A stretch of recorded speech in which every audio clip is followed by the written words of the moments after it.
ஆளுநர் உரை மீது மாமன்ற உறுப்பினர்கள் தெரிவித்த கருத்துக்களுக்கு இன்றைக்கு மாண்புமிகு முதலமைச்சர் அவர்கள் பதிலுரையாற்றினார். மாண்புமிகு முதலமைச்சருடைய உரையில் இந்த அரசு நிர்வாகத்தில் ஊழலற்ற நேர்மையான வெளிப்படை தன்மையோடு ஆரம்பித்திருக்கிறது. இறுதி வரை இந்த அரசு ஊழலற்ற நேர்மையான நிர்வாகத்தை வழங்கும் என்று அவருடைய உரையிலே தெரிவித்திருக்கிறார். இந்த அரசு ஆட்சி பொறுப்பேற்று 41 நாட்களில் இந்த அரசு மேற்கொண்ட பல்வேறு நடவடிக்கைகள் குறித்து மாண்புமிகு முதலமைச்சர் தங்களுடைய உரையில் தெரிவித்திருக்கிறார்.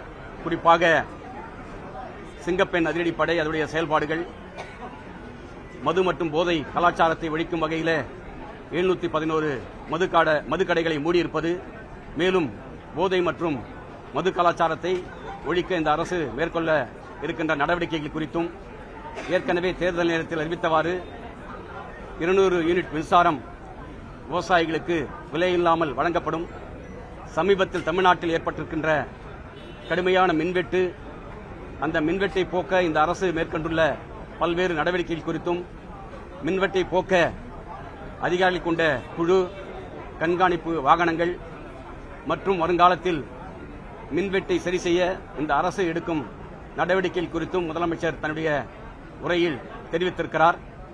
அதோடு மட்டுமல்லாமல் தமிழ் மொழி கலாச்சார பண்பாட்டு தளங்களை இந்த அரசு உயர்த்தி பிடிக்கும், மொழிக் கொள்கையில் சமரசம் இல்லாமல் இருமொழிக் கொள்கையை தமிழ் ஆங்கிலம் பயிற்று மொழியாக இந்த அரசு கடைபிடிக்கும், ஒன்றிய அரசுடைய தேசிய கல்விக் கொள்கையை நாங்கள் ஏற்க மாட்டோம், சர்வ சிக்ஷா அபியான் திட்டத்தில் தமிழ்நாட்டுக்கு வரவேண்டிய 3282 கோடி ரூபாயை எந்தவிதமான நிபந்தனையின்றி ஒன்றிய அரசு மாநில அரசுக்கு வழங்க வேண்டும் என்பதை ஒன்றிய அரசை நிர்பந்திப்போம்.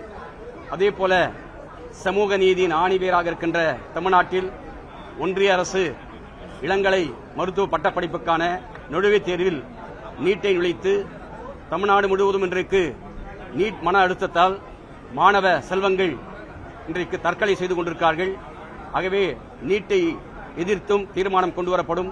அதோடு மட்டுமல்லாமல் 12ஆம் வகுப்பு மதிப்பெண் அடிப்படையில் மருத்துவ இளங்கலை படிப்புக்கான நுழைவுத் தேர்வில் நாங்கள் கொண்டு வருவோம் என்று நம்முடைய முதலமைச்சருடைய உரையில் இடம்பெற்றிருக்கிறது. அதோடு மட்டுமல்லாமல் மாநில உரிமைகள், குறிப்பாக நதிநீர் உரிமையில், காவேரி உள்ளிட்ட நதிநீர் உரிமைகளில் இந்த அரசு சமரசமில்லாமல் மாநில உரிமைகள், சமூக நீதி இவற்றை உயர்த்தி பிடிக்கும். அதேபோல மதசார்பின்மை இந்த அரசு உயர்த்தி பிடிக்கும் என்ற நம்முடைய முதலமைச்சருடைய உரையில் இடம்பெற்றிருக்கிறது. அதோடு மட்டுமல்லாமல் விவசாய கடன் தள்ளுபடி, ஏற்கனவே நேற்றைக்கு எங்கள் உறுப்பினர் சட்டமன்றத்திலே பேசும்போது தேர்தல் நேரத்தில் வாக்குறுதி கொடுத்தவாறு, அதாவது பணத்தின் அளவீடு இல்லாமல் நிலத்தின் அளவீடோடு அந்த பயிர்க்கடனை தள்ளுபடி செய்ய வேண்டும். நீங்கள் உறுதியளித்தவாறு 5 ஏக்கருக்கு குறைவான விவசாயிகளுக்கு முழு கடனையும், 5 ஏக்கருக்கு மேலுள்ள விவசாயிகளுக்கு 50% கடனையும் தள்ளுபடி செய்ய வேண்டும் என்று விவசாயிகள் எதிர்பார்த்தார்கள். அது இடம்பெறாது இன்றைக்கு வருத்தம் அளிக்கிறது. அதோடு மட்டுமல்லாமல் இன்றைக்கு பேரூராட்சி, நகராட்சி, மாநகராட்சியிலே பணியாற்றக்கூடிய தூய்மை பணியாளர்கள் இன்றைக்கு போராடி கொண்டிருக்கிறார்கள். பணி நிரந்தரம், அதேபோல ஊதிய உயர்வு, அந்த பணிகளை தனியாரிடம் ஒப்படைக்கக்கூடாது என்று சொல்லி ஏற்கனவே கடந்த ஆட்சியில் அவர்கள் போராடும் போது நம்முடைய முதலமைச்சர் சமூகத்துடைய முதுகெலும்பு என்று அவர்களை சொன்னவர். இன்றைக்கு அந்த போராடுகின்ற அந்த சமூக பணியாற்றுகிற தூய்மை பணியாளர்கள் பணி நிரந்தரம் குறித்தோ அல்லது ஊதிய உயர்வு குறித்தோ இன்றைக்கு நம்முடைய முதலமைச்சருடைய உரையில் இடம்பெறாதது வருத்தத்தை அளிக்கிறது. அதோடு மட்டுமல்லாமல் குறிப்பாக தொழிலாளர்கள் சார்ந்த எந்தவித அறிவிப்பும் நம்முடைய முதலமைச்சருடைய உரையில் இடம்பெறவில்லை. இன்றைக்கு ஒன்றிய அரசு 100 ஆண்டு காலம் தொழிலாளி வர்க்கம் போராடி பெற்ற சட்டங்களை நீர்த்து போக செய்து 4 சட்ட தொகுப்புகளாக கொண்டு வந்திருக்கிறது. ஆகவே அந்த சட்ட தொகுப்புகளுக்கு எதிராக சட்டமன்றத்திலே தீர்மானம் கொண்டு வர வேண்டும். அதேபோல நம்முடைய அரசு இன்றைக்கு பொறுப்பேற்ற பிறகு நடைபெறுகின்ற பாலியல் வன்கொடுமைகளை, குழந்தைகள் பெண்களுக்கு எதிரான அந்த வன்கொடுமைகளை காலம் தாழ்த்தாமல் இரும்பு கரம் கொண்டு ஒதுக்கி அவருடைய பாதுகாப்பை உறுதிப்படுத்த வேண்டும். இவற்றை நாங்கள் வருகின்ற சட்டமன்ற கூட்டத்தொடரிலே இந்திய கம்யூனிஸ்ட் கட்சியின் சார்பாக வலியுறுத்த இருக்கிறோம்.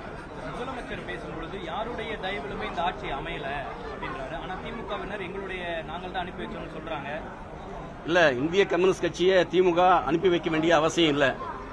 இந்திய கம்யூனிஸ்ட் கட்சி என்பது ஒரு தனிப்பட்ட சுதந்திரத்தோடு எங்களுக்கான ஒரு கொள்கை இருக்க நாங்கள் செயல்பட்டு இருக்கிறோம். ஆகவே அதிக பெரும்பான்மை எண்ணிக்கையோடு வெற்றி பெற்ற ஆட்சி தாவேக ஆட்சி. ஏற்கனவே சொன்ன மாதிரி மாநில உரிமைகள், சமூக நீதி, மதசார்பின்மை உயர்த்தி பிடிப்போம் என்று சொல்லியிருக்காங்க. ஆகவே மறைமுகமாக குடியரசுத் தலைவர் ஆட்சி மூலமாக பிஜேபி தமிழ்நாட்டில் கால் ஊன்றக்கூடாது என்பதற்காக இந்த அரசை நாங்கள் ஆதரிக்கிறோம். யாருடைய தயவும் இந்திய கம்யூனிஸ்ட் கட்சிக்கு தேவையில்லை என்பதை தெரிவித்துக் கொள்கிறேன்.